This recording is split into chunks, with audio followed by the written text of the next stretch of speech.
Hello students, good evening all of you.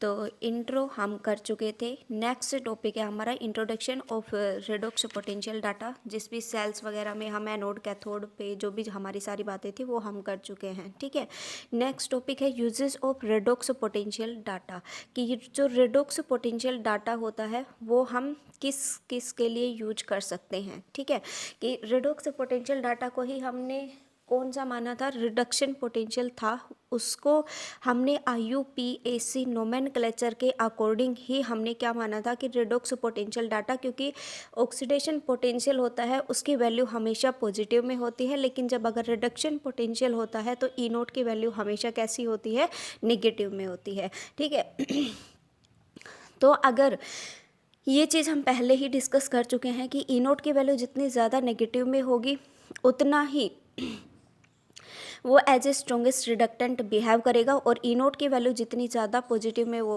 होगी वो act as strongest oxidant की तरह बिहेव करेगा। ठीक है, तो इसके क्या क्या यूजेस हैं, हम इसको किस किस तरीके से यूज कर सकते हैं। तो पहला है फर्स्ट यूज़ इलेक्ट्रोप्लेटिंग।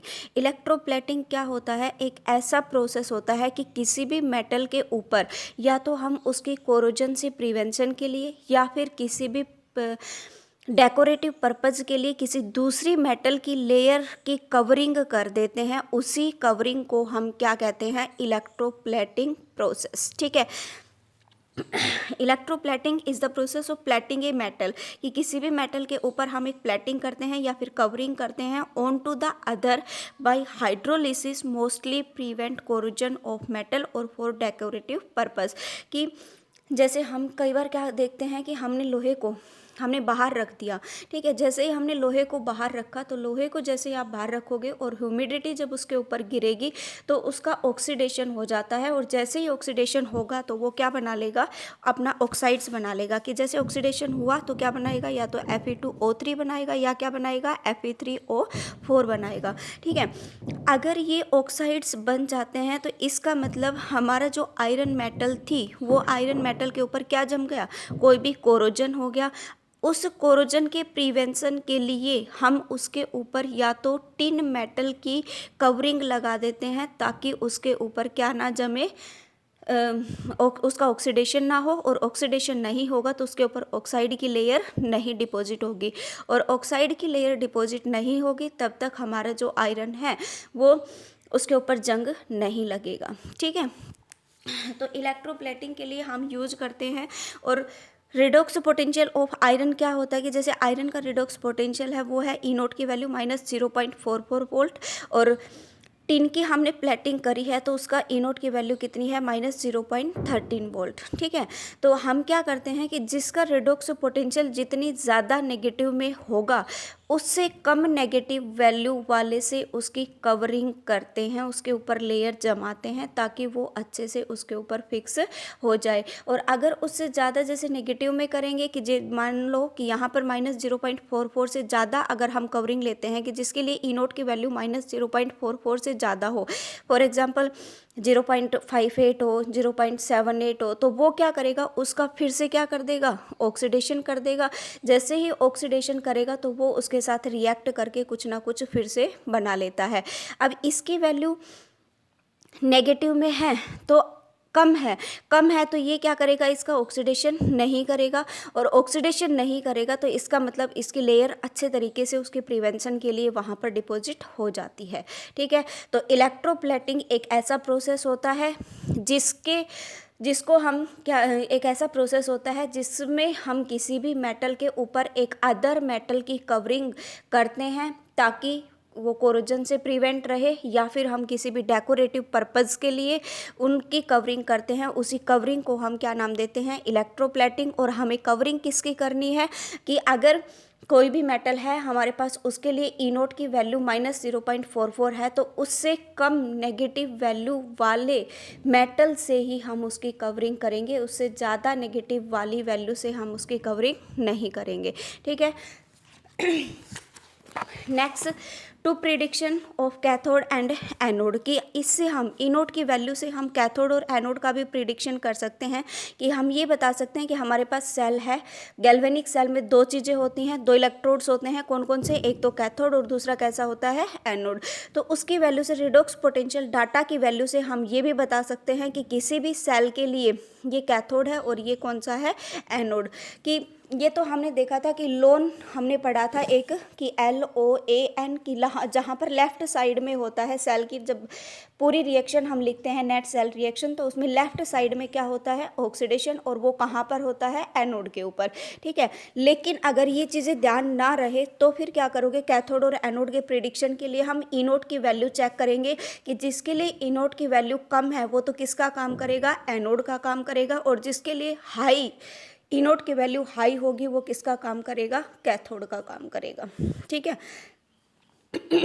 जैसे हमने पढ़ा था कि रिएक्शन हमने ली थी Zn की और कॉपर की। ठीक है, तो देखो यहाँ पर Zn किस में कन्वर्ट हुआ है, Zn +2 में, +2 इलेक्ट्रॉन, उसके लिए इनोड की वैल्यू कितनी थी, -0.76 वोल्ट। ठीक है, और उसके बाद Cu+2 ने 2 इलेक्ट्रॉन गेन किए और वो किस में कन्वर्ट हो गया, Cu मेटल के अंदर, तो उसके लिए इनोड की वैल्यू थी वो कितनी थी, +0.34 वोल्ट। अब देखो कि यहाँ पर इनोड की वैल्यू Zn के लिए तो कम है और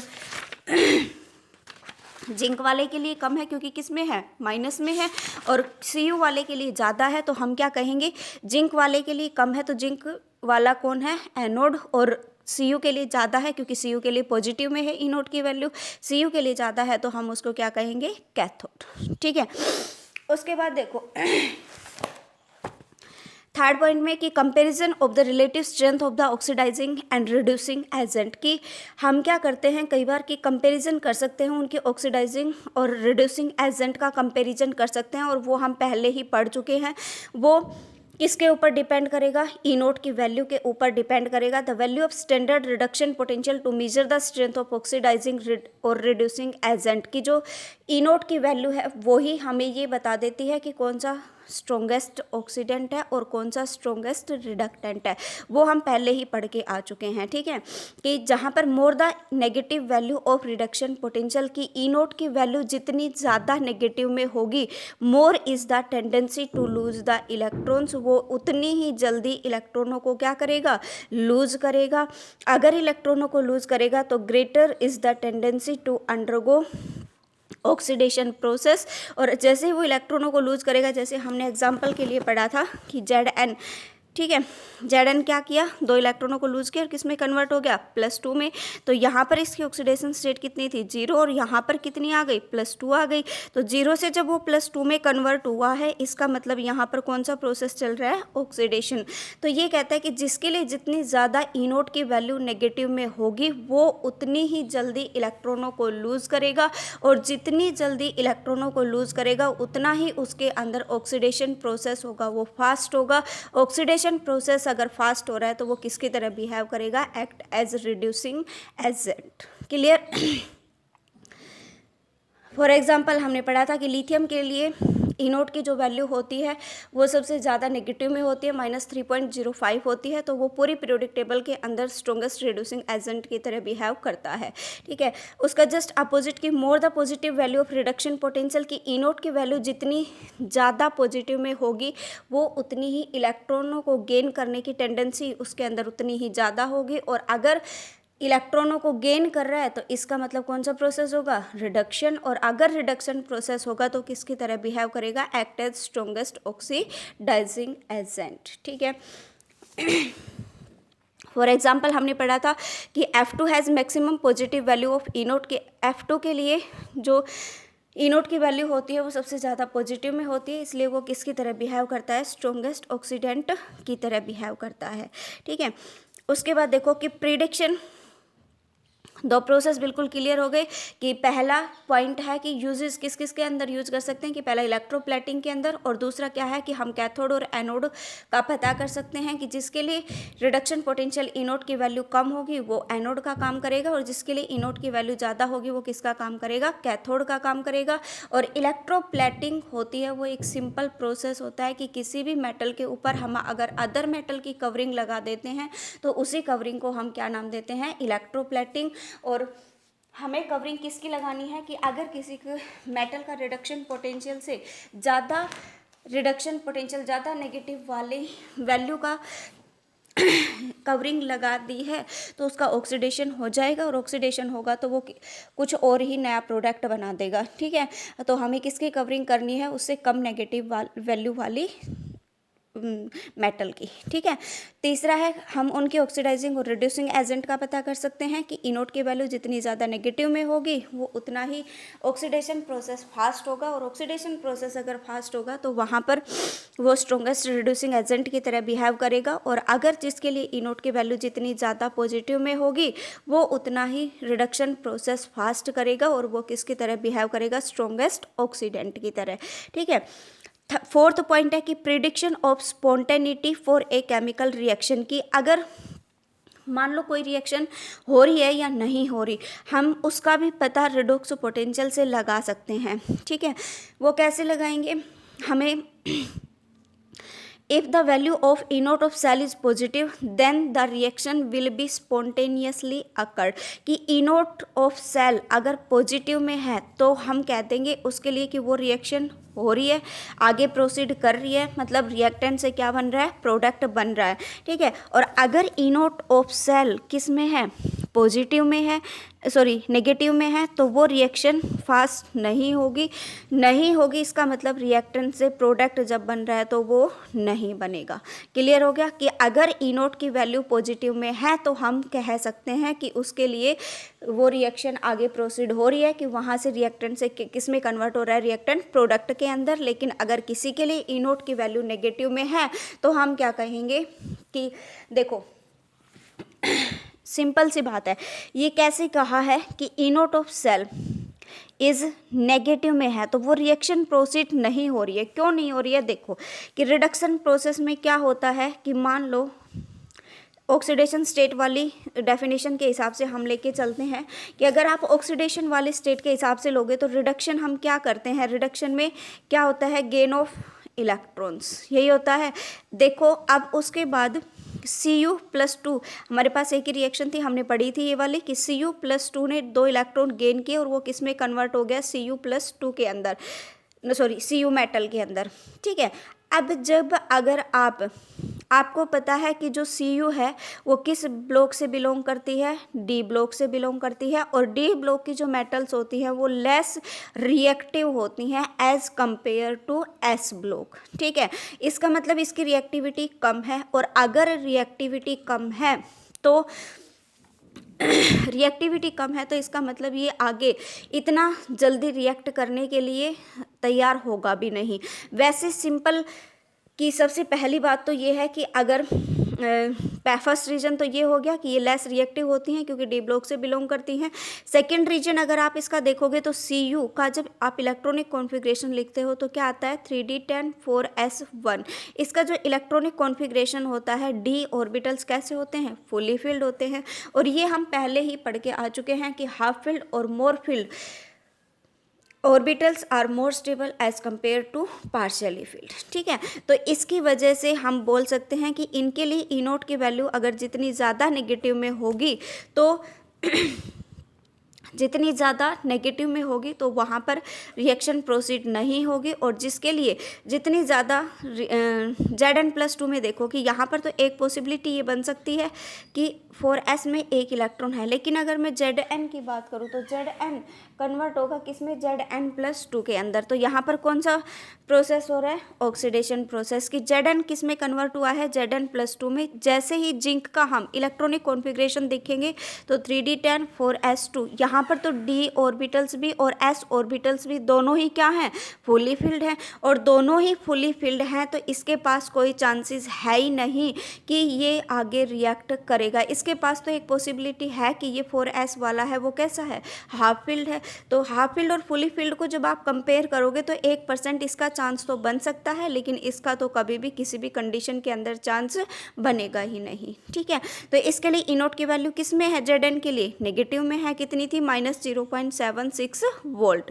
तो हम रिएक्शन प्रोसीड के लिए भी हम कह सकते हैं कि ई नोट की वैल्यू बहुत ज़रूरी है, कि अगर ई नोट की वैल्यू पॉजिटिव में है तो वो रिएक्शन प्रोसीड होगी, और ई नोट की वैल्यू अगर नेगेटिव में है तो वो रिएक्शन आगे प्रोसीड नहीं होगी। ठीक है, जैसे ये एग्जांपल्स दे रखे हैं मैंने दो, तो ये उल्टे लिखे गए हैं, आप सही से लिखना। ठीक है, ये वाला पहले लिखना, ये वाला बाद में लिखना, कि इसके लिए जब इस रिएक्शन के लिए हमने ई नोट की वैल्यू निकाली, CO+2 किस में कन्वर्ट हुआ है, CO में, ये इसके लिए हाफ रिएक्शन है। SN कन्वर्ट हुआ है किस में, SN+2 में, ये दूसरी हाफ रिएक्शन है। दोनों को कंबाइन किया तो नेट सेल रिएक्शन हमारे पास ये आ गई।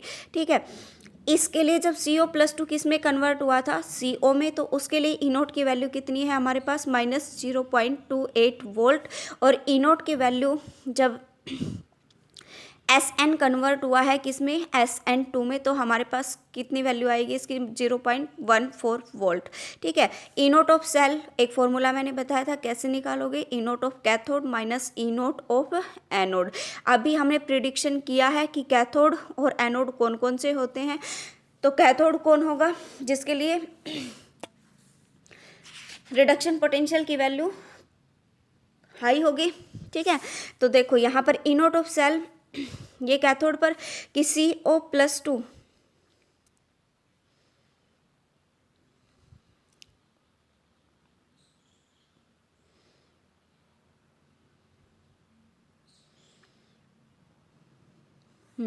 ठीक है, देखो यहाँ पे क्या हो रहा है कि CO+2 किस में कन्वर्ट हुआ है, CO में, तो यहाँ +2 से 0 ऑक्सीडेशन स्टेट में गया है, +2 से 0 में गया, इसका मतलब यहाँ कौन सा प्रोसेस हुआ है, रिडक्शन, और यहाँ पर कौन सा हुआ है, ऑक्सीडेशन की, 0 से किस में गया है, +2 के अंदर। तो ये कौन सा होगा, लेफ्ट साइड में ऑक्सीडेशन होता है, और कहाँ पर होता है, एनोड के ऊपर। तो ये क्या है, एनोड, और ये क्या है, कैथोड। तो ई नोट ऑफ सेल हमने निकाला तो हमारे पास कितना आया, माइनस में। The value of E note of cell is negative for above reaction, hence the reaction will not be occurred spontaneously. कि अगर ई नोट की वैल्यू हमारे पास कैसी है, नेगेटिव में है, तो हम उसके लिए क्या कहेंगे कि ये रिएक्शन प्रोसीड आगे नहीं होगी। दूसरा एग्जाम्पल हमने ये लिया है इसी तरीके से, ई नोट ऑफ इसके लिए ये है, ई नोट ऑफ CU के लिए कितना है, प्लस में 0.34 वोल्ट है। हमने वही प्रोसेस यूज़ किया कि E note of cell calculate किया। कैसे कैलकुलेट करेंगे कि E note of cathode minus E note of anode, जब हमने निकाला तो हमारे पास क्या आई, उसकी वैल्यू पॉजिटिव में आई। पॉजिटिव में आई तो हम क्या कह सकते हैं कि ये रिएक्शन आगे प्रोसीड होगी। ठीक है, उसके बाद देखो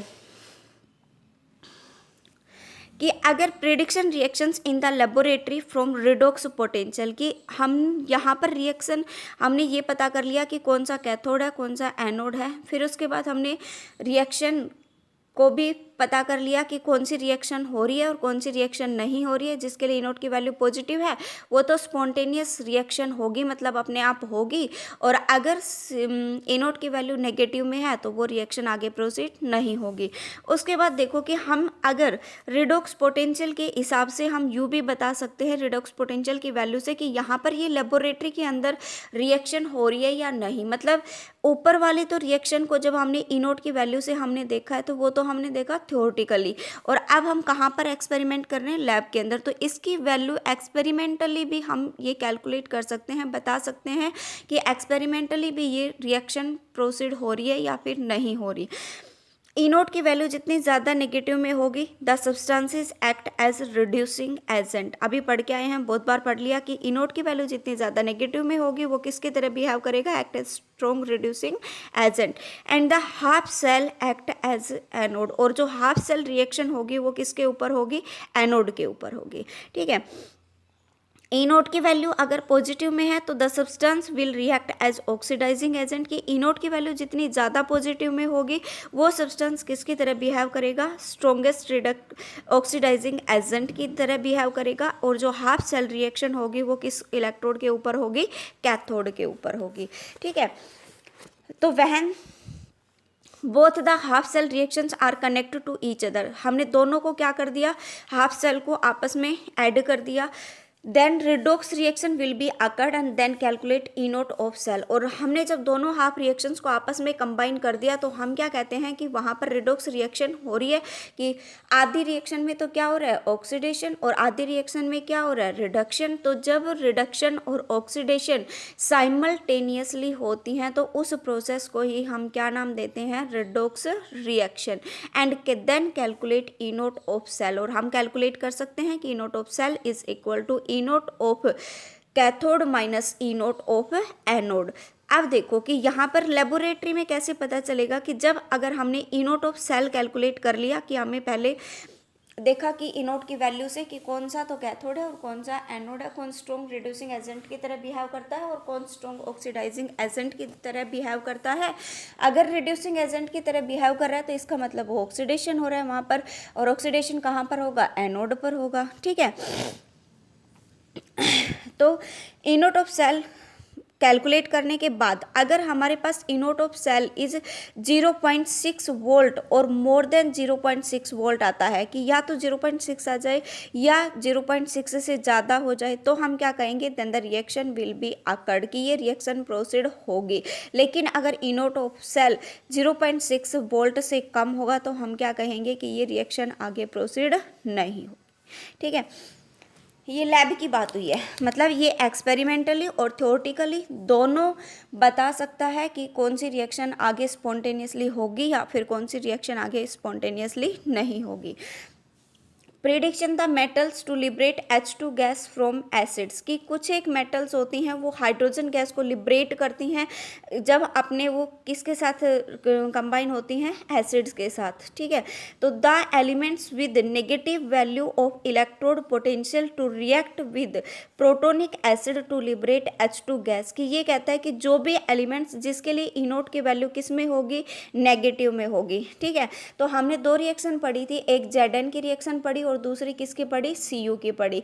Zn के लिए ई नोट की वैल्यू नेगेटिव में थी और Cu के लिए किस में थी, ई नोट की वैल्यू पॉजिटिव में थी। ठीक है, तो ये कहता है कि अगर किसी भी एलिमेंट के लिए ई नोट की वैल्यू नेगेटिव में है तो वो एसिड के साथ रिएक्ट करके हाइड्रोजन गैस को लिबरेट करेंगी, और अगर किसी एलिमेंट के लिए ई नोट की वैल्यू पॉजिटिव में है तो वो एसिड के साथ रिएक्ट करके H2 गैस को लिबरेट नहीं करेंगे।